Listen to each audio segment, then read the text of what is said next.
In this movie, we're going to select the ground and the tree using a pair of automated selection tools inside Photoshop, the Quick Selection tool and the Similar command.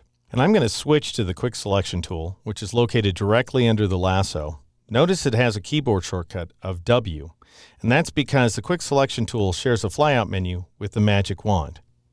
After selecting the tool, I'll go up to the options bar and turn on the Auto Enhance checkbox.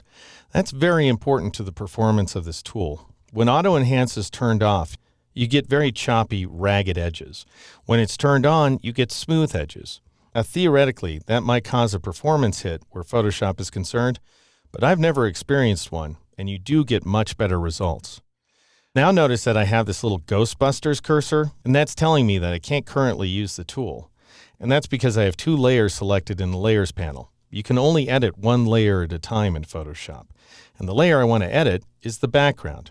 So I'll go ahead and click on the background to make it active, and then I'll Alt-click or Option-click on its eye icon to view the background by itself. Now notice that I have a circular cursor. That's Photoshop's way of showing me that I'm using a brush. And that's how the Quick Selection tool works. You brush in the selection. I'm going to go ahead and zoom in a little bit here and pan over so I can see the tree. And what I'd like you to do is drag around the tree like so. So you're painting around the tree over that cloud over there on the right-hand side and then down. And once you do, you should select the entire sky inside of this image, which is fairly remarkable. So what this tool is doing is it's evaluating the area that you're painting and then selecting to the nearest image edge. That is an area of rapid luminance transition. So when you're painting in the brightness of the sky, the tool reaches out to the darkness of the tree and stops. Now what that means is it doesn't select the portions of the sky inside the tree. And it does select a few leaves here and there in the tree as well. To get that area of sky in the tree, we need to take advantage of a command under the Select menu called Similar. Similar goes ahead and selects those colors that are similar to the selected pixels throughout the image. So it'll jump inside the tree. The thing is, it works according to a specific tolerance range that you set up using the magic wand. So before we choose that command, I'm going to switch from the Quick Selection tool to the magic wand tool. And there's our tolerance option right there. It's set to 32 by default.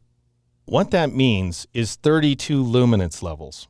Now remember back to our discussion a couple of chapters ago of luminance inside of Photoshop.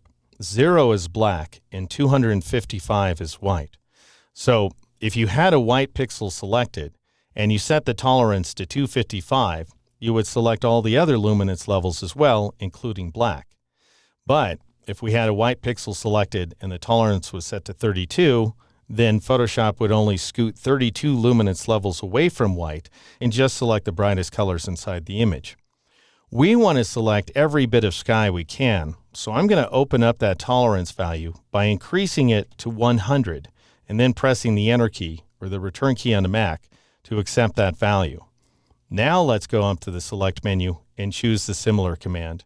And Photoshop goes ahead and grows the selection to include every little bit of sky it can find. Now we really want the opposite selection. In other words, we want to select the tree and the ground. It just so happened that it was easier to select the sky instead. And you can always reverse the selection after creating it by going up to the Select menu and choosing the Inverse command.